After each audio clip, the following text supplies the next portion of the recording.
Shalom, Uvrahá, amigos da UNG, pergunta ao Rabino. A pergunta de hoje é da nossa querida Estela e querida família, que ela pergunta como ela pode ensinar o assunto dos dinossauros para as queridas filhas dela. E essa pergunta já foi perguntada muitas vezes. O que nós vamos comemorar esse Shabbat, se você está assistindo esse vídeo no ano em que ele foi feito, esse Shabbat teremos o dia 1º de Elul do ano 5784, a partir da criação do mundo. Isso é o que nós vamos comemorar, a criação do mundo. O mundo foi criado em 6 dias. Cada dia é o dia da criação do mundo. E no 6º dia, quando foi criado o homem, que é o objetivo da criação do mundo, esse 6º dia foi escolhido para ser o aniversário da criação do mundo, mesmo que cada um desses 6 dias é o dia da criação do mundo. E Hashem poderia escolher o primeiro dia, o 2º, 3º, 4º, 5º, 6º, escolheu o 6º por causa da nossa criação, que o mundo foi criado para nós. Então, quando Deus criou o mundo, tudo foi criado no paraíso. Esse paraíso terrestre, ele ficava entre o rio Nilo e o rio Eufrates, um paraíso terrestre no Oriente Médio. Todas as criaturas foram criadas lá. Depois elas se mudaram para outros lugares. E quando Colombo chegou na América, ele encontrou criaturas, encontrou passarinhos, por exemplo, que não existiam em outro lugar a não ser na América. Mas Colombo, ele descobriu a América para os europeus. E já tinham pessoas aqui. Então, não quer dizer que ele descobriu a América. Já tinham pessoas morando aqui. Então, essas pessoas que estavam morando aqui, de onde eles vieram? Esses passarinhos que estavam aqui, de onde eles vieram? Então, Deus criou Adão e Eva no Gan Eden, Deus criou os passarinhos no Gan Eden. Depois, os filhos dos passarinhos, os filhos de Adão e Eva chegaram até a América. Em alguns lugares, no Oriente Médio, na Europa, na Ásia, aqueles passarinhos se extinguiram porque aconteceram mutações climáticas, como por exemplo doenças ou 1001 fatores que uma espécie possa se extinguir. E na América esses fatores não aconteceram e esses passarinhos não se extinguiram. Então essa é a receita geral para qualquer tipo de criatura de Hashem, qualquer tipo de criatura material do mundo material. Não estamos falando sobre anjos e demônios, estamos falando sobre criaturas materiais. E entre essas criaturas existiam os dinossauros. E eles existiram em uma época que o ser humano também era maior. O Zohar nos conta que Rabihia e Rababa, eles estavam andando nas montanhas altas, e eles encontraram o osso de uma pessoa que viveu antes do dilúvio. E não está escrito lá qual osso que era, se era um fêmur, se era... mas está escrito que eles andaram 300 passos, que é o equivalente a 150 metros, em cima desse osso. Então eles andaram nesse osso, o equivalente a 150 metros. Então você imagina a proporção, agora que encontraram o esqueleto do dinossauro. E o dinossauro maior deles deve ter em média 15 metros ou mais, mas não chega a 20. E o Rabihia e o Rababa encontraram o osso da pessoa que vivia na época desse dinossauro, que só o osso dessa pessoa tinha 150 metros. Então você imagina uma pessoa que viu o dinossauro, imagina a velocidade que o dinossauro saía correndo para a pessoa não pisar nele. Esse que é o detalhe importante. Os cientistas de hoje, o que eles fazem? Eles pegam esse esqueleto, aí eles falam, olha, pelo acúmulo de tal carbono, de tal carbono, de tal coisa, eles imaginam esse esqueleto tem 1 milhão de anos. Eles já erram na data. E depois eles pegam o esqueleto de uma pessoa normal ou de um macaco de não sei que época, e eles falam que o macaco era a pessoa, e olha, a pessoa de não sei quantos milhões de anos atrás, ele era esse macaco, e de qualquer maneira eles comparam o esqueleto do saguizinho da pré-história com o esqueleto do dinossauro e falam que o saguizinho era o ser humano, porque eles não encontraram o esqueleto do ser humano de antes do dilúvio. E o que aconteceu quando Deus criou o mundo? Deus criou o mundo em idade adulta. Se o cientista presenciasse a criação do mundo, estivesse lá com todo o equipamento dele para medir cada coisa na criação do mundo, ele iria medir quando Deus criou as árvores no terceiro dia. Ele iria medir, cortar uma árvore, e essa árvore teria, Deus criou a árvore em idade adulta. Ele ia ver que a árvore tinha 5, como se fala, aquelas camadas, e ele ia falar que cada camada dessas equivale a 100 anos, então essa árvore tem 500 anos. No sexto dia da criação, ele iria se encontrar com Adão e Eva, e iriam conversar, e ele iria falar, pera, eles não são 2 nenês recém-nascidos, eles são pessoas adultas, eles já têm 20 anos, e eles já conseguem, já falam hebraico clássico, que foi a língua que Deus criou o mundo por meio dela, e eles já são tão inteligentes. E outra coisa que ele iria perceber é que eles são tão grandes, mas tão grandes, que esse cientista na frente do Adão e Eva, ele iria parecer ele um nenezinho, aqui nesse caso. Então Deus criou o mundo em idade adulta. O cientista pegaria uma pedra da época, iria medir a carbono 14, não sei tudo que eles medem lá, e ia falar que aquela pedra tem 1 bilhão de anos. Ele iria olhar para a estrela, ia falar que da estrela para a Terra, a luz da estrela leva 1 bilhão de anos para chegar, enquanto que no quarto dia, quando Deus colocou as estrelas lá, já criou junto com isso esse 1 bilhão de anos-luz. Então essa é a história da criação, de uma maneira bem resumida.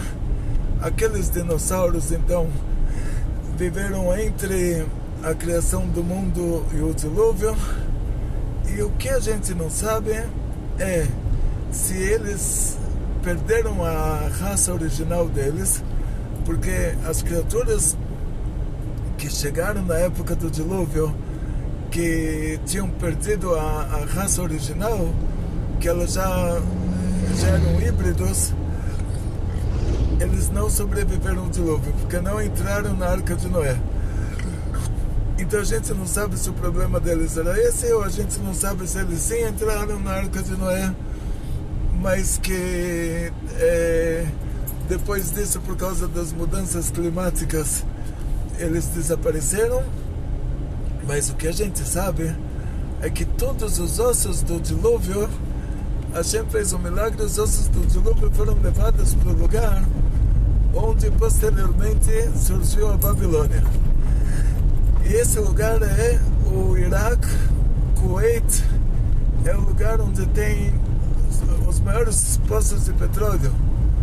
E tem uma opinião que ossos abaixo de pressão viram petróleo. É combustível fóssil. Então, na prática, não foram encontrados os esqueletos das pessoas de antes do dilúvio, só o Rabi Chia Rababa encontraram uma pessoa que o mar não levou que o dilúvio não levou eles, aquela pessoa para a Babilônia, e aquela pessoa, aquele osso, não aquela pessoa, aquele osso encalhou nas montanhas altas. Pode ser que a pessoa inteira assim foi levada lá para a Babilônia, mas aquele osso encalhou nas montanhas altas, e o Rabi Chia e o Rabi Abba andaram 150 metros no osso, e não está escrito que aquilo era um fêmur ainda, pode ser qualquer osso. E os dinossauros também com certeza foram levados lá para a Babilônia, que todas as criaturas, o dilúvio levou eles lá para o lugar onde posteriormente foi a Babilônia. Então na prática sobrou um dinossauro ou outro num lugar ou em outro, de acordo com a quantidade que devia ter. O que sobrou foi muito pouco. E você vai falar agora o que a gente consegue saber desses fósseis que sobraram. A altura deles, a largura. Agora, a idade a gente não tem como saber, porque a idade ela varia de acordo com a radiação, a influência dos raios cósmicos. Tem muitos fatores para tentar avaliar mais ou menos qual é a idade. E sendo que na antiguidade, quando a gente fala sobre 10 gerações entre Adão e Eva e a Arca de Noé, e a gente fala sobre uma época de 5.784 anos atrás, a densidade do ar era diferente, a influência dos raios cósmicos era diferente, a radiação era diferente, a natureza das pessoas era diferente. Então não tem como avaliar, quando você encontra o esqueleto do dinossauro, não tem como avaliar a idade dele, porque os fatores mudaram. Então o que os cientistas fazem? Eles pegam dados de hoje e aplicam ao passado. Só que os dados do passado eram diferentes, então por isso que a conta deles não dá certo. O que eles concordam é que mais ou menos 5.000 anos atrás tinha a civilização, que era a Mesopotâmia, quer dizer, pessoas com arco e flecha, marido, mulher e crianças, e eles dizem que essa era a primeira civilização. Então você pega 5.000 anos atrás, pessoas com arco e flecha. Esse arco e flecha durou até 500 anos atrás, quando inventaram a primeira arma de fogo, o arcabuz, e que também não devia funcionar muito, também na hora do vamos ver, a pessoa tinha que ia uma bala por vez e tinha que limpar e colocar a pólvora dentro. Então, quer dizer, desde a Mesopotâmia até a invenção da arma de fogo, que era uma arma de fogo muito primitiva, o ser humano chegou a todos os lugares do mundo. Então os índios brasileiros, os índios da América Central, os índios da América do Norte, eles não precisaram de arma de fogo para chegar na América. Então se a civilização tivesse começado há 10.000 anos atrás, aí a gente já teria 5.000 anos atrás chegado no desenvolvimento que a gente chegou. Por causa disso, a gente pode falar para os cientistas, não importa todos os erros de cálculo que vocês fazem, mas vocês têm que concordar que a Arca de Noé aterrissou num lugar que em aramaico é chamado Arei Cardo. A Torá chama o lugar de Ararat, mas não é o Ararat da Turquia, é um Ararat do Oriente Médio, da Babilônia. E a partir de lá, da Mesopotâmia, que provavelmente é naquela região, de acordo com a descrição da segunda geração, que é a geração da Torre de Babel, a humanidade recomeçou naquela região novamente, na região onde tinha sido o paraíso terrestre. O paraíso terrestre já tinha deixado de existir por causa do dilúvio, e naquela região recomeçou a humanidade. Aí fizeram a Torre de Babel, construíram uma torre alta para mostrar para o mundo que eles foram para o céu e não tem Deus, e que pode matar, pode roubar, pode fazer tudo o que quiser. Ou seja, a partir de lá, a partir da Torre de Babel, as pessoas se espalharam. Veio o anjo Gabriel e fez eles falarem 70 línguas. E aí eles se espalharam pelo mundo. A partir de lá, quer dizer, até a segunda geração do dilúvio, a geração da Torre de Babel, as pessoas se multiplicaram rapidamente. E a partir de lá eles começaram a se espalhar. Quer dizer que os vestígios que os arqueólogos encontram da primeira civilização, que era a Mesopotâmia, e a partir desses vestígios eles montam a história da humanidade, e isso mostra que o mundo está dentro do prazo de validade dele, dentro do que a Torá determina, porque há 5.000 anos atrás eles concordam que teve a primeira civilização. O que foi antes disso eles não estavam lá para ver. Aí eles pegam dados de hoje e aplicam ao passado, eles fazem erros de conta de milhões e bilhões de anos. E Shalom Aleichem, quer dizer, a gente começa a conversar com eles a partir da primeira civilização. Aí nós falamos para eles, vocês concordam que existe humanidade há 5.000 anos?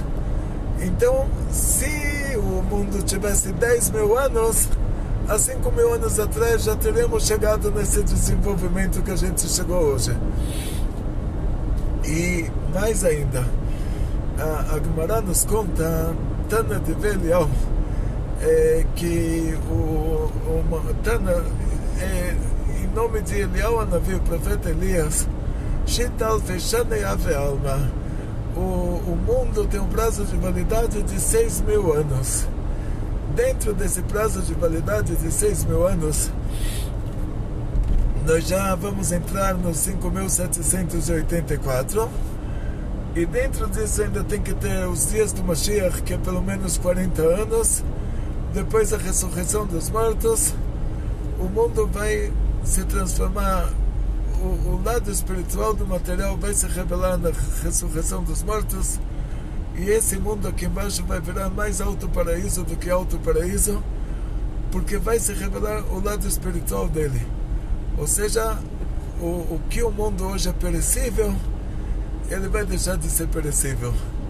Quer dizer, o lado Klipá, o lado Klipat Noga, desaparece, e vai surgir no lugar dele o lado Kedushá, mas de um nível muito, muito, muito elevado.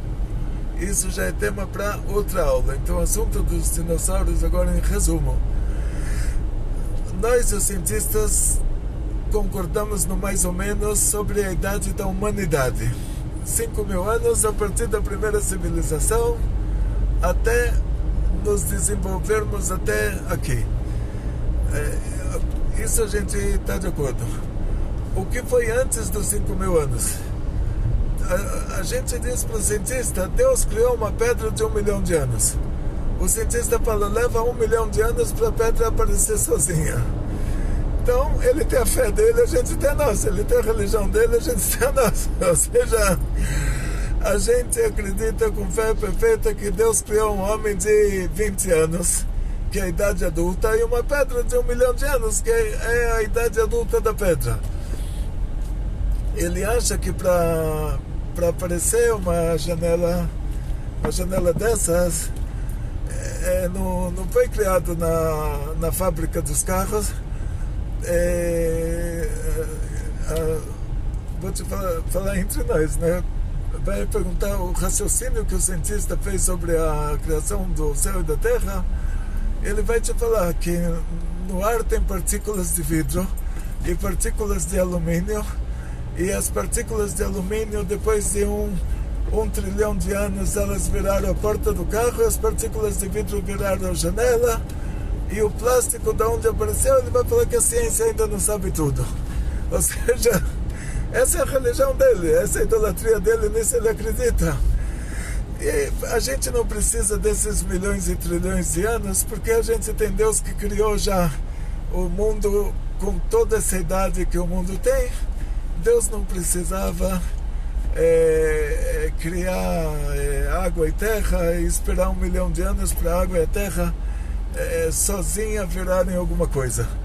O Deus deles, eles têm essa mentalidade europeia de que Deus é muito limitado. Os deuses gregos sempre eram limitados. O deus da montanha não podia entrar na água, o deus da água não podia subir na montanha. Cada deus tinha um limite dele.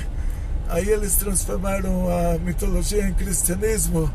Aí ele coloca a estátua dele lá do tamanho que ele quer, na altura que ele quer. E sempre o Deus tem limite. O Deus estava no céu, não sabia o que estava acontecendo na terra. Depois ele veio para a terra, nasceu como homem. Aí o céu ficou sem Deus. Depois mataram ele, aí ficou sem Deus no céu, sem Deus na terra. Depois ele ressuscitou, voltou para o céu, aí ficou sem Deus na terra de novo. Quer dizer, eles não conseguem ter uma ideia de Deus infinito, de Deus que cria e dirige o universo. A ideia deles sempre tem um limite. Então eles não conseguem acreditar que Deus criou. Eles te contam que na Bíblia está escrito que Deus criou, mas na prática, aí eles vão tentar te falar que cada dia era 1 milhão de anos.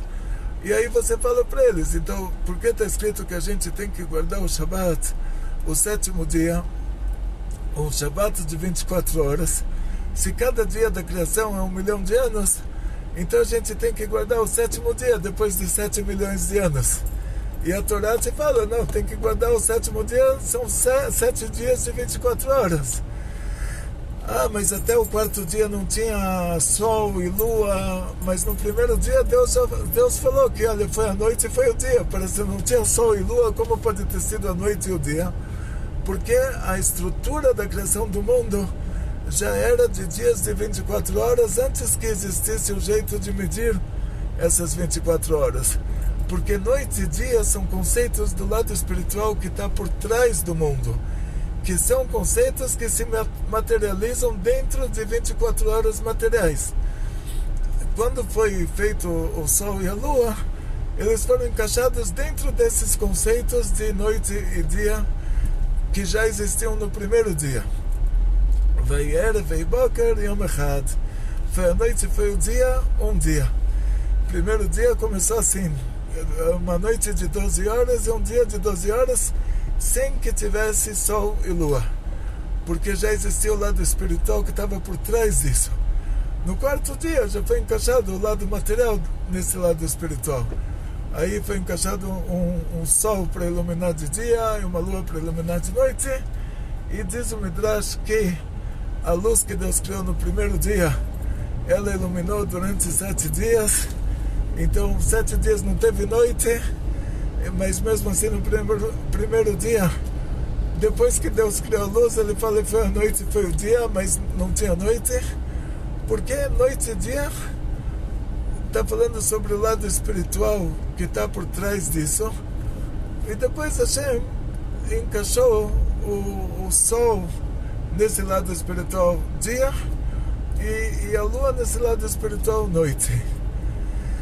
Essa história de uma maneira bem genérica. Deus criou o mundo, Deus criou os animais naquele espaço chamado Gan Eden, que fica no Oriente Médio, e depois disso teve um dilúvio. Os animais que tinham perdido a raça deles, que se misturaram duas raças, o original foi perdido, não entraram na arca. As raças originais da criação do mundo entraram na arca. Então essa primeira tese em relação aos dinossauros, se eles já tinham perdido a raça original deles e por isso eles não entraram na arca por serem híbridos, ou se eles ainda entraram na arca, então a gente vai para uma segunda fase, porque depois da arca de Noé o mundo mudou, o clima mudou, tudo mudou, a densidade do ar, a influência dos raios cósmicos. Então muitas espécies que foram criadas no Gan Eden, todas as espécies foram criadas no Gan Eden, foram colocadas na Arca de Noé e depois se extinguiram por causa dessas mudanças climáticas. Então pode ser que os dinossauros estavam nessa categoria também, ou na primeira categoria, que nem chegaram a entrar na Arca de Noé, ou na segunda categoria. O negócio dos milhões de anos é erro da ciência, porque a ciência pega dados de hoje e coloca no passado, e os dados do passado não eram, não tem como comparar, porque a influência dos raios cósmicos era diferente, a densidade do ar era diferente, a radiação era diferente, isso de uma maneira bem geral. Então os dinossauros não viveram há milhões de anos atrás, o mundo inteiro existe 5.784 anos, e Deus criou há 5.784 anos atrás, Deus criou as pedras de 1 milhão de anos, as estrelas de 1 milhão de anos e 1 milhão de anos-luz, e Deus criou tudo na idade adulta. Então isso também atrapalha os cientistas, que eles falam que a pedra tem 1 milhão de anos, mas a pedra já foi criada com 1 milhão de anos. Isso eles não conseguem entender. Eles acham que para uma coisa ter 1 milhão de anos, você tem que criar ela com idade zero e esperar 1 milhão de anos. E Deus já criou aquilo na idade adulta, já criou a pedra com 1 milhão de anos. O Adão e a Eva foram criados com 20 anos, o cientista acha que tinha que criar um nenê e esperar 20 anos para o nenê crescer. Mas Hashem já criou a pessoa com 20 anos. Os cientistas eles não sabem quem nasceu primeiro, se foi o ovo ou a galinha. Deus criou a galinha na idade adulta e o galo na idade adulta, e depois eles botaram o ovo. Quer dizer que a galinha nasceu antes do ovo. Esse é o principal. Então isso não se esqueça ao final da história. Você pergunta para sua filha, nossa querida Estela, querida família Machado. Você pergunta para sua filha no final da história quem nasceu primeiro, o ovo ou a galinha, e ela vai te falar: Deus criou a galinha botou o ovo. Hatzlacha, Briut, Fanasá, Beshefa, muito dinheiro, muita saúde, felicidades judaicas de toda a família, muito sucesso.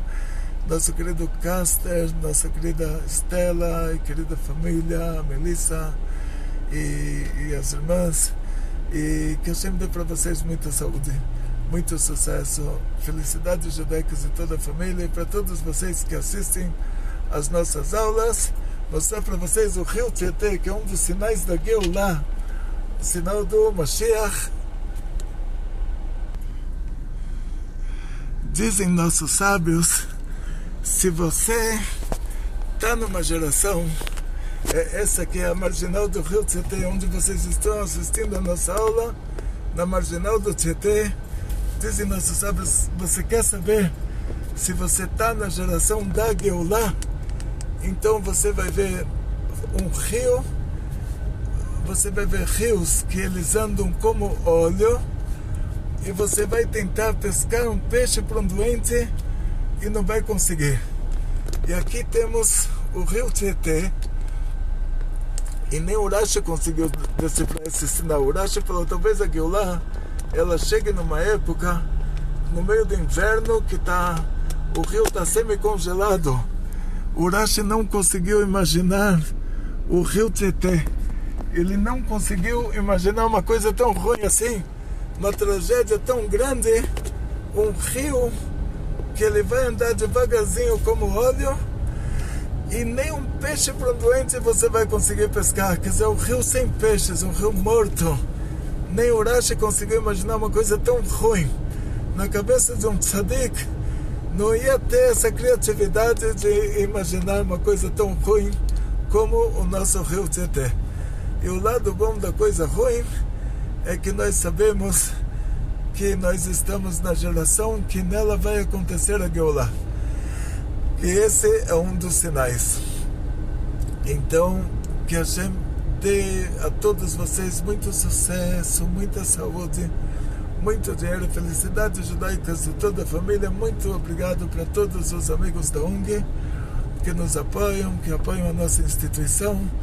Que Hashem dê para vocês um ano novo, Leshana Tová, que vocês sejam inscritos e selados no ano novo, para ter um ano bom e doce, que a nossa vida de todos nós mude para muito melhor, que esse mundo mude do rio que não tem peixes, do rio da morte, para a árvore da vida, para que a gente saia do Galut para Geulah. יצלחה, בריאות, פרנסה בשפע, נחת יהודי אמיתי מכל המשפחה, לשנה טובת כתבות וחתמו, ומויטה לגריה. כל טוב.